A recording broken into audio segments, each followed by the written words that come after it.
যেদিনকে আমি এই ডালটা বানাই সেদিনকে ডিনারে রুটির সাথে আমাদের এই ডালটা দিয়ে কিন্তু সব খাওয়া হয়ে যায়। এত সুন্দর খেতে হয়। আমি বলবো যে এটা যেদিনকে বানাবেন সেদিনকে রুটিই করবেন, কারণ রুটির সাথে এটা বেশি ভালো লাগে। লুচি পরোটার সাথে ভালো লাগে, কিন্তু রুটির সাথে এর টেস্ট কিন্তু একেবারে অসাধারণ। বানানোটা একেবারেই সোজা। আমি এক বাটি মতো সবুজ মুগ ডাল বলুন আর গোটা মুগ ডাল বলুন, যাই বলুন আপনারা, আমি ঠিক জানি না, আমরা এটাকে গোটা মুগ ডালই বলি। এক বাটি মতো মুগ ডাল আমি 3-4 ঘন্টার জন্য ভিজিয়ে রেখেছিলাম। সে জল থেকে তুলে নিয়ে একটা বড় প্যানের মধ্যে দিয়ে দিলাম 2খানা পেঁয়াজ কুচি, মাঝারি সাইজের 2খানা পেঁয়াজকে কুচি করে রেখেছিলাম, সেটা দিয়ে দিলাম। আর এর মধ্যে দিয়ে দিচ্ছি 2খানা টমেটো কুচি। এবারে এর ভেতরে আমি দিয়ে দিচ্ছি খানিকটা কুচি করে কেটে রাখা আদা, আর দিয়ে দিলাম 1 টেবিল চামচ মতো লবণ। প্রথমে লবণটা 1 টেবিল চামচ মতো দিলাম, পরে যদি লাগে তাহলে একটু লবণ দিয়ে নেব। এবারে আমি এর ভেতর দিয়ে দেব 1 টেবিল চামচ মতো হলুদের গুঁড়ো, আর দিয়ে দেব 1 টেবিল চামচ মতো ধনের গুঁড়ো, আর 1 টেবিল চামচ মতো জিরের গুঁড়ো। আমি যে পরিমাণ ডাল নিয়েছি তাতে এই পরিমাণ মশলাই যথেষ্ট। আমি এই মধ্যে দিয়ে দিলাম 1 টেবিল চামচ মতো লঙ্কার গুঁড়ো। লঙ্কাটা অবশ্যই আপনারা নিজেদের পছন্দ মতো দেবেন। যদি ঝাল পছন্দ না করেন কিংবা কম ঝাল খান যদি, তাহলে লঙ্কার পরিমাণটা একটু কমিয়ে দেবেন। আমি এবার সব কিছু ভালো করে মিশিয়ে নিচ্ছি। টমেটোগুলো ভালো করে চটকালে পরে টমেটোর গা দিয়ে যে জলটা বেরোবে, তাতে আমার ডাল এবং মশলাগুলো সব কিছু ভালো করে মাখানো হয়ে যাবে। ভালো করে দেখুন, আমি ভালো করে এগুলোকে চটকে চটকে মেখে নিচ্ছি। এই মাখলে পরে কিন্তু রান্নার টেস্টটা খুব ভালো আসবে। এটা বানানো খুবই সোজা, হাতে মেখেই রান্নাটা হয়ে যাবে। বিগিনার্সরাও যারা একেবারে নতুন, তারা কিন্তু এই রান্নাটা করলে পরে খুব টেস্টি হবে, আর নিজেরা খুব সহজেই কিন্তু রান্নাটা করে ফেলতে পারবেন।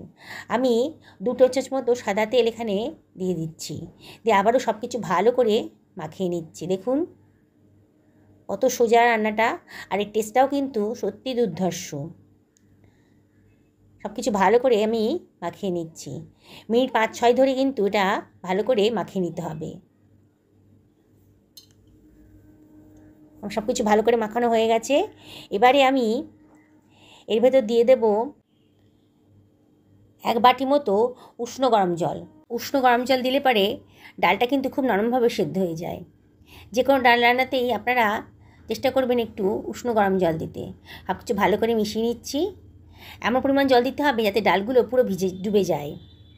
এবার আমি ঢাকা দিয়ে রাখলাম 10 থেকে 12 মিনিটের জন্য, মিডিয়াম টু লো ফ্লেমে। ঢাকা তুলে নিয়েছি। দেখুন, দেখেই মনে হচ্ছে ডালটা কিন্তু অনেকটাই সেদ্ধ হয়ে গেছে। ডালটাকে এমন করে সেদ্ধ করতে হবে যাতে ডালটা খুব বেশি গলে না যায়। গলে গেলে কিন্তু এই রান্নার টেস্টটা অতটা ভালো আসবে না।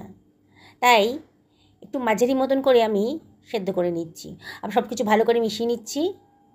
দেখুন আমি দেখাচ্ছি, ডালটা কিন্তু 80% সেদ্ধ হয়ে গেছে, বেশ নরম হয়ে গেছে ডালটা। এবার আমি সামান্য একটু জল দিয়ে দিচ্ছি, 1/2 বাটি মতো জল এর মধ্যে দিয়ে দিলাম। দিয়ে এটাকে ফ্লেমটাকে লো করে দিচ্ছি, গ্যাসের ফ্লেমটাকে দিয়ে আবার সব কিছু নাড়াচাড়া করে দিচ্ছি। নাড়াচাড়া করে দিয়ে গ্যাসের ফ্লেমটা একেবারে লো করে দেবো। যেটুকু সেদ্ধ হওয়ার বাকি আছে সেটা ওই লো ফ্লেমেই কিন্তু সেদ্ধ হয়ে যাবে। ঢাকা দিয়ে দিলাম আমি, পাশের গ্যাসে এটাকে ট্রান্সফার করে দিচ্ছি। একটা কড়াই গরম করে নিয়েছি, তার মধ্যে দিয়ে দিয়েছি 2 টেবিল চামচ মতো সাদা তেল। এর মধ্যে আমি, তেলটা বেশ গরম হয়ে গেছে, তার মধ্যে দিয়ে দিলাম 2খানা ডিম। কাঁচা ডিম ফাটিয়ে এর ভেতর দিয়ে দিচ্ছি। বন্ধুরা, আমি আপনাদেরকে রিকোয়েস্ট করব, রান্নাটার রেসিপিটি যদি ভালো লাগে তাহলে লাইক করবেন, কমেন্ট করবেন আর শেয়ার করবেন। রান্নাটা খুবই সোজা, বিশেষ করে বিগিনার্সরা এরম ধরনের একটা রেসিপি অনায়াসেই কিন্তু নিজেরা করে ফেলতে পারবেন। এবার ডিমটাকে ভালো করে আমি ভেজে নিচ্ছি, যাতে ডিমের কাঁচা ভাবটা একেবারেই না থাকে। দেখুন লালচে লালচে করে কিন্তু ভাজাটা হয়ে গেছে। এবার আমি এটাকে অন্য একটা পাত্রের ভেতর তুলে রাখছি। রান্নাটা খুবই সোজা আর খেতেও কিন্তু অসাধারণ। এবারে আমি ওই কড়াইয়ের মধ্যে দিয়ে দিলাম 1 টেবিল চামচ মতো সাদা তেল।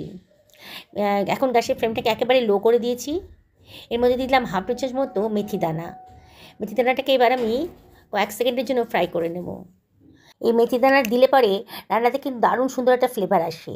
আমি কিন্তু এই মেথি দানাগুলো রাখবো না। আমি বেশ ফ্রাই হয়ে গেছে যখন, বেশ সুন্দর একটা গন্ধ বেরোচ্ছে, শুকনো একটা গন্ধ বেরোচ্ছে যখন, তখন আমি মেথি দানাগুলোকে কিন্তু খুন্তি দিয়ে তুলে ফেলে দিচ্ছি। মেথি দানাগুলো থাকলে পরে রান্নাটা কিন্তু তেতো হয়ে যাবে। এই সমস্ত মেথির দানাগুলো আমি তুলে ফেলে দিলাম। ওই গরম তেলেই দিয়ে দিলাম একটা গোটা শুকনো লঙ্কা, আর দিয়ে দিলাম কতগুলো রসুন কুচি করে কেটে রেখেছিলাম, সেটা দিয়ে দিলাম। একেবারে লো ফ্লেমে রেখেছি, অনবরত নেড়ে নাড়ছি। দেখুন রসুনটা কিন্তু বেশ লালচে কালার এসে যাচ্ছে। রসুনটা যখন বেশ ভাজা ভাজা মতো হয়ে গেছে, তখন আমি গ্যাসের ফ্লেমটা অফ করে দেবো, নাহলে কিন্তু আমার মশলাটা পড়ে যাবে। এর মধ্যে দিয়ে দিলাম 1 টেবিল চামচ মতো কাশ্মীরি লঙ্কার গুঁড়ো, আর এর ভেতরে আমি দিয়ে দিচ্ছি খানিকটা কসুরি মেথি হাতে ডলে দিয়ে দিচ্ছি। গ্যাসের ফ্লেমটা কিন্তু অবশ্যই অফ করে দেবেন, নাহলে কিন্তু সমস্ত মশলা পুড়ে যাবে, তখন তেতো হয়ে যাবে রান্নাটা। এবারে আমি সব কিছু ভালো করে মিশিয়ে নিচ্ছি। খুব সুঘ্রাণ একটা গন্ধ বেরোচ্ছে। এবারে আমি পাশের গ্যাসের যেখানে ডালটা বসিয়েছিলাম, ডালের ঢাকাটা তুলে একটু নাড়াচাড়া করে দিচ্ছি।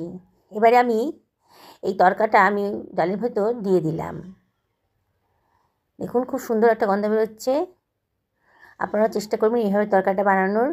এবার আমি সব কিছু ভালো করে মিশিয়ে নিচ্ছি।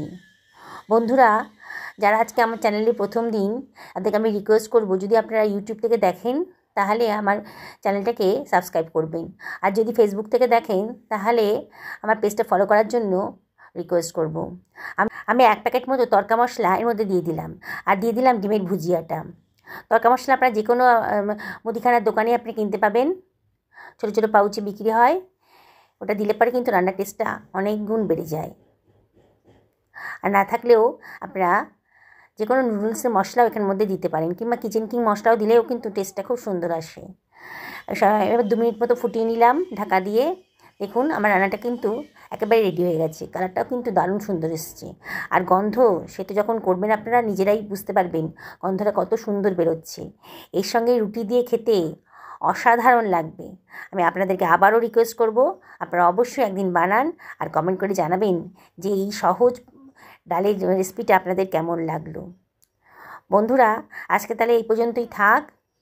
আবার দেখা হবে অন্য কোনো দিন অন্য কোনো রেসিপিতে। আমি আপনাদেরকে আবারও রিকোয়েস্ট করব, যেদিনকে এটা বানাবেন সেদিন কাঁচা পেঁয়াজের সাথে এটা সার্ভ করবেন। গরম রুটি আর কাঁচা পেঁয়াজের সাথে এই স্বাদ কিন্তু সত্যি অসাধারণ।